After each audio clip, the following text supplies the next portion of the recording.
सभी विद्यार्थियों को मेरा नमस्कार। आइए आज कैलेंडर की 7th क्लास में आपका हार्दिक स्वागत है। उम्मीद है सभी बच्चों को मेरी पीछे की क्लास सभी समझ में आई है और आगे भी इस तरीके से समझ के चलते हैं। तो आप किसी भी एग्जाम में बैठ जाना, सभी एग्जाम्स के लिए कैलेंडर टॉपिक एक इम्पोर्टेंट टॉपिक है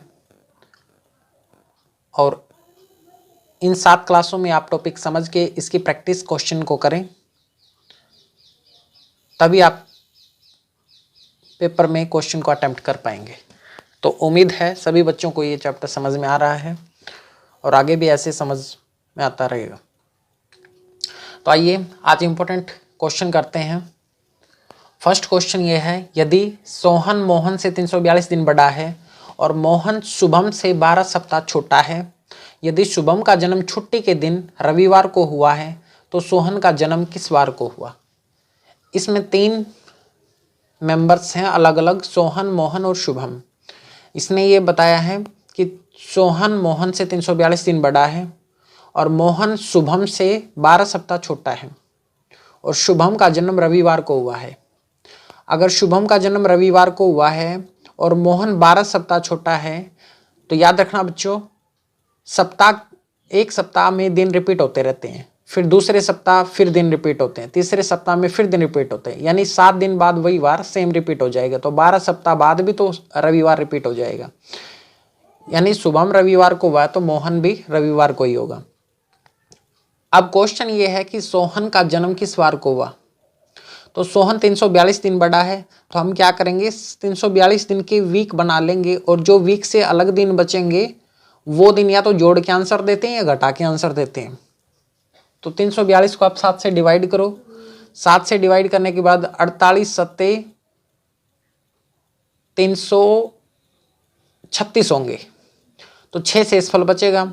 6 शेषफल का मीनिंग 6 दिन विषम, यानी 48 सप्ताह और 6 दिन होंगे 342 दिन में। तो 48 सप्ताह बाद तो रिपीट हो जाएगा डे, मीनिंग इन 6 दिन का हिसाब किताब करना है।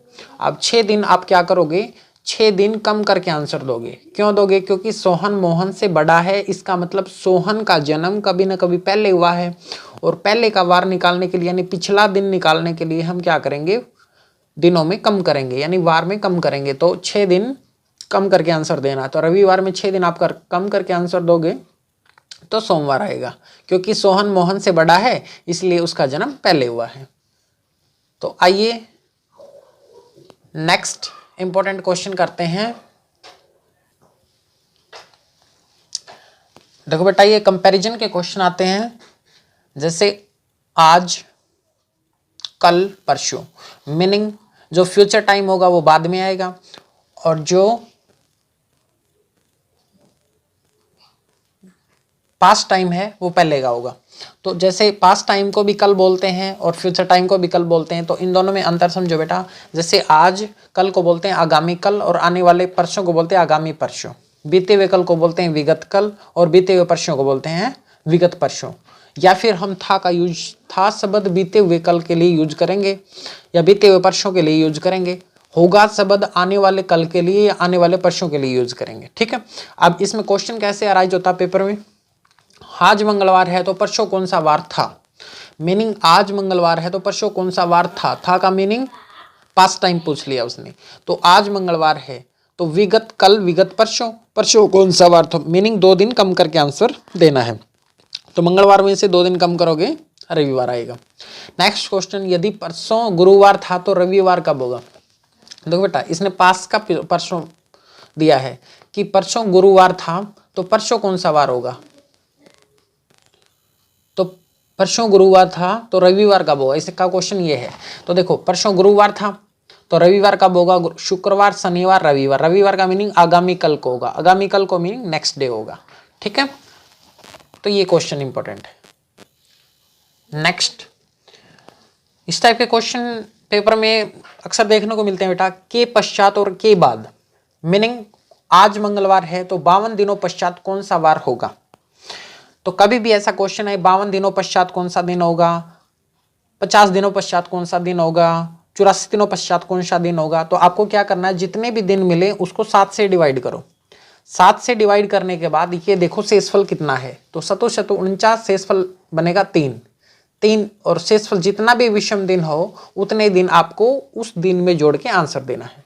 जैसे 7 शतु 49 शेषफल 3 बचेगा, मंगलवार में 3 दिन जोड़ के आप आंसर दोगे, तो मंगलवार में 3 दिन जोड़ोगे तो शुक्रवार होगा। नेक्स्ट क्वेश्चन, आज रविवार है तो 275 दिन बाद कौन सा वार होगा? तो 275 को आप 7 से डिवाइड करो, 7 से डिवाइड करने के बाद 39 सत्ते 273 होते हैं, शेषफल 2 बचेगा, मीनिंग 2 दिन विषम है और 2 दिन, तो रविवार में आपको 2 दिन जोड़ के आंसर देना, मीनिंग जितने भी दिन शेषफल बचे वो आपको उस दिन में जोड़ के आंसर देने हैं। ठीक है, अगर बात पहले की पूछी जाए, अगर 275 दिन पहले पूछता तो आप 2 दिन घटा के आंसर देते, इसने पूछा 275 दिन बाद का मीनिंग जोड़ के आंसर देना है। ठीक है बच्चों, नेक्स्ट इस टाइप से क्वेश्चन भी आता है कि 45वां दिन कौन सा होगा। देखो जैसे आज शुक्रवार है तो 45वां दिन कौन सा होगा। 2 टाइप से क्वेश्चन है, 52 दिनों पश्चात और 45वां दिन। वाह, जिसके पीछे वाह लगाओ उसको कैसे करोगे? 45 को आप 7 से डिवाइड करोगे, 7 से डिवाइड करने के बाद 7 से 42 शेषफल कितना बचेगा बेटा? 3, और 3 शेषफल बचे तो अब आपको 3 दिन जोड़ के आंसर नहीं देना, कभी भी 45वां 52वां 75वां जिसके पीछे वाह लगे तो आप क्या करना, विषम दिन में से 1 दिन कम करके फिर जोड़ के आंसर बताना है, तो यानी 2 दिन जोड़ के आंसर देना है। तो इन दोनों में यही डिफरेंस है। ठीक है बच्चों, नेक्स्ट क्वेश्चन करते हैं। अब ये क्वेश्चन बहुत इंपॉर्टेंट है बेटा, ये एसटेट टीजीटी और जेबीटी तीनों में आ चुका क्वेश्चन, और रेलवे में भी आ चुका है क्वेश्चन। लगातार 3 महीनों में अधिकतम कितने रविवार होंगे अगर पहले दिन रविवार माने, मीनिंग लगातार 3 महीनों में कितने संडे कितने रविवार आएंगे अगर पहली तारीख का रविवार माने। और बहुत से बच्चे इसमें 90% बच्चे गलत आंसर लगा के आते हैं क्योंकि वो जल्दबाजी में आंसर निकालते हैं, बट ये एक इम्पोर्टेंट। तो बेटा ऐसे 3 महीने में लेके चलने पड़ेंगे जिसमें मैक्सिमम नंबर ऑफ डेज होंगे। तो हम जून जुलाई और अगस्त को ले लेते हैं। जून में 23 दिन, जुलाई में 31 दिन और अगस्त में 31 दिन, तो टोटल 92 दिन हुए मैक्सिमम नंबर ऑफ डेज 3 महीनों में। ऐसे तो हम ले ही नहीं सकते कि लगातार 3 महीने 31 के ले लें, वो तो पॉसिबल है नहीं। तो हम कोई भी 2 महीने 31 के ले लेंगे, 1 महीना 30 का लेके 92 दिन होंगे। अब इसने बोला कि फर्स्ट तारीख का 1 तारीख का रविवार है, तो इस तरीके से मैक्सिमम नंबर ऑफ रविवार कितने आएंगे। तो बच्चे क्या करते हैं, 92 को आप 7 से डिवाइड कर देते हैं और 13 7 91, तो आंसर 13 कर देंगे, बट वो ऐसा नहीं चलेगा। 1 तारीख का वार, फिर 1 में 7 जोड़ो 8 तारीख का रविवार, फिर 8 में 7 जोड़ो 15, 15 और 7 22, 22 और 7 29, 29 और 7 36, 36 और 7 43, 43 और 7 50, 57, 64, 71, 78, 85, 92, लास्ट 92। इसका मीनिंग अब हम 1 से लेके 92 तक जोड़ेंगे तो 14 संडे आएंगे। तो ये आपका इंपॉर्टेंट क्वेश्चन है, आप इसको ध्यान से करोगे। नेक्स्ट, तो बेटा ये क्वेश्चन ध्यान से समझो। यदि किसी महीने के तीसरे शनिवार को 17 तारीख है तो उस महीने के चौथे बुधवार को क्या तारीख होगी। इसका मीनिंग ये है, ये बोलना चाहता है कि 17 तारीख का शनिवार है, 17 तारीख का शनिवार है तो चौथे बुधवार को क्या तारीख होगी। तो आपको ये पता होना चाहिए 17 तारीख का शनिवार है तो 3 दिन कम करोगे तो 14 तारीख का बुधवार पड़ेगा।